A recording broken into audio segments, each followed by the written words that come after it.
Hello everybody and welcome, this is Comodin Cam. In today's video, we're going to be breaking down the recent Transformers Rise of the Beast official trailer. There's so much to unpack here. They wasted no time when it comes to Unicron, and we've got more characters revealed as well. It's so exciting. So at the beginning of the trailer, we had the Maximals being Maximals. We got Optimus Prime swinging, as he should, being a gorilla. We have Rhinox and Cheetor and Airazor. We get dialogue from Airazor in this trailer as well. We have a good idea of how she's going to sound in the film.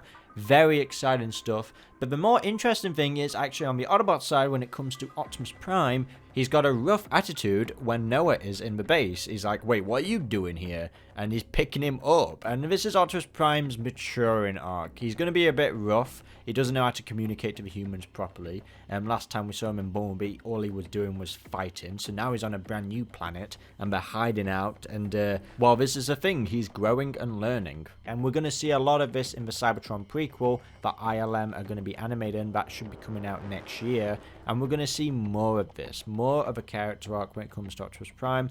I don't think they're going to exaggerate it where he's like being rude to everybody. But there is a line in this trailer where he outright says that this is not his war, which is not the Optimus Prime that we know. Like, Optimus Prime would not say that, especially the 2007 movie Optimus Prime, which Lorenzo Di Bavantoro, a long-life producer of these Transformers movies, has said that we're going to get to that point in the 2007 movie. And he was just referring to that. People have been confused, thinking that this is now connected to Bayverse, and it's not. It's a soft reboot, and I wish Lorenzo would stop talking sometimes, because every time he does, he manages to find a way to confuse fans. I have no doubt that Peter Cullen is really enthusiastic about this direction of Optimus Prime. It gives him really a chance to explore that character that he's been playing for so many years in a completely new light, but while still being familiar at the same time. Like, Optimus Prime is still a freedom fighter without a doubt, but he's just going to have a different kind of attitude than what we usually expect. He's still the same good guy, he's just moody. Now, one of the biggest reveals in this trailer is, of course, Unicron, and we see a bit of his face as well, but we actually see him destroying planets. A great homage to his first scene in the Transformers G1 movie that came out in 1986, and Unicron looks absolutely badass. I really love this design here. Now, Unicron was intended to be the main villain of Transformers The Last Knight anyway, even though that this is like a soft reboot of the franchise. They are still kind of giving the fans what they would have liked to have seen in The Last Knight, but obviously doing it in sort of a different continuity. Of course, this is just speculation, so we'll have to wait until the film comes out, and then we can see what direction they're taking Unicron.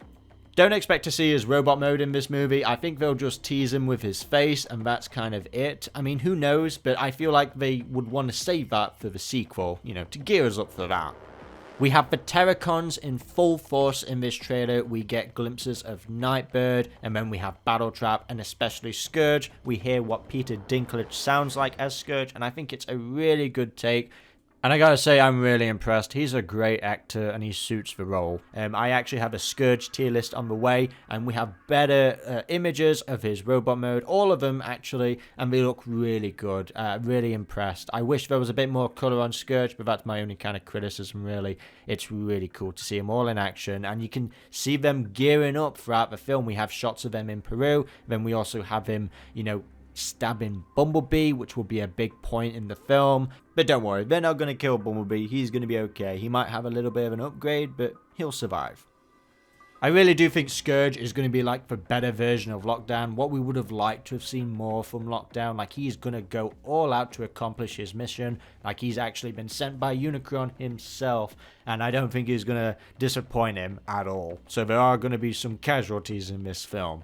The Peru section will be like sort of the climax of the film. Will the Autobots and Maximals stop the Terrorcons in time so that Unicron doesn't get the opportunity to eat planet Earth? I mean, we see a glimpse of them eating the planet, and we don't want that happening to Earth. And, we're going to have a big shot here of all the Autobots, Maximals and Terrorcons taking on each other in an epic one-shot fight scene, which is like a proper sort of Avengers Endgame moment, and it's something we always would have liked to have seen with Transformers. So having all the Autobots actually work together with the Maximals, doing all the flips and cool poses, It's good to see Wheeljack, well, slash Pablo with RC together. I hope they actually have a good connection throughout the film. Like, they've been seen a lot with each other, so hopefully they kind of have a dynamic, like they have a lot of banter with each other.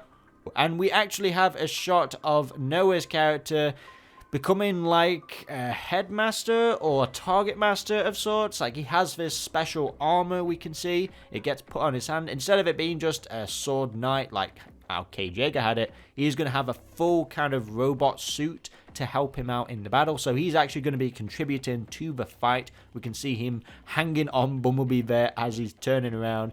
I think the Noah character is going to be a combination between Sam Witwicky and Cage Yeager, and together merges into, you know, Spike Witwicky from the original G1 cartoon, and we'll see him grow and develop throughout this new trilogy.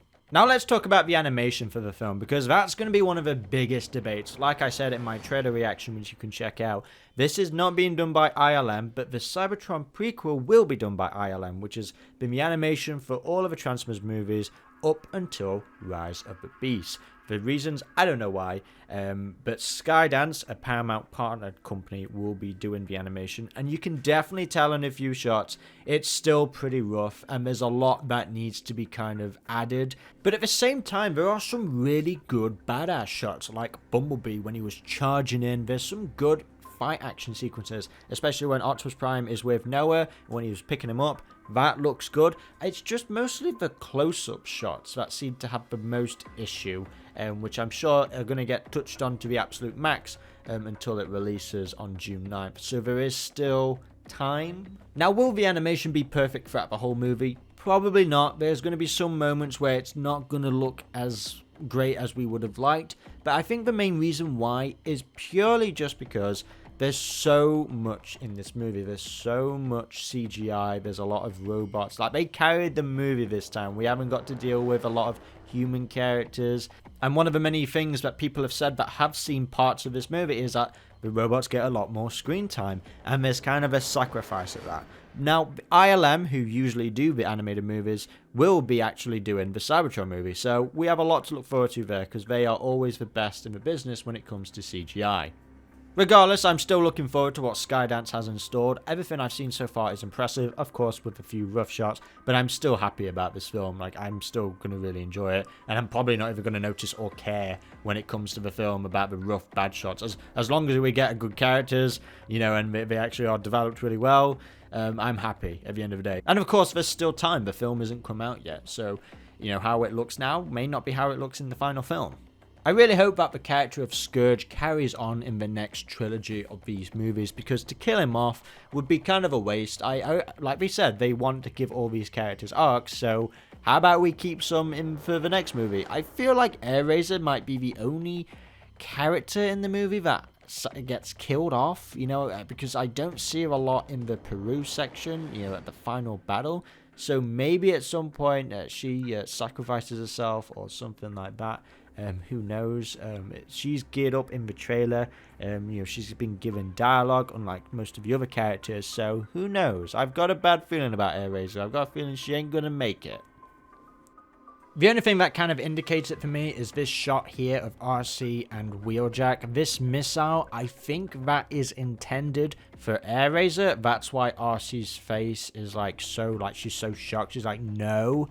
And I feel like it's going to hit Airazor, who might be taking on another Terrorcon from behind. Who knows? Maybe she's flying him from behind, because we see her actually attacking that bridge, which is where this whole section takes place on. So, I don't know. I don't want to say it, but I got a bad feeling.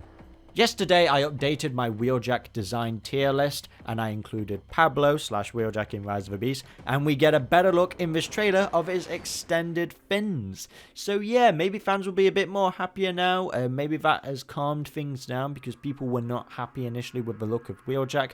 I dive into way more detail about this when it comes to my actual design tier list, so check that out.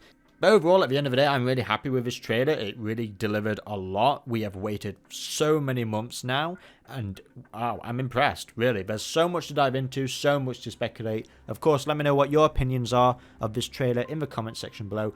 give me your theories, and I'll be talking about this in a future video where I'll dive into more details about other parts of the trailer. So this has been Comodin Cam. For more videos just like this, be sure to like, comment, subscribe, and click that notification bell to get all updates instantly. This has been Comodin Cam, and until the next video, goodbye.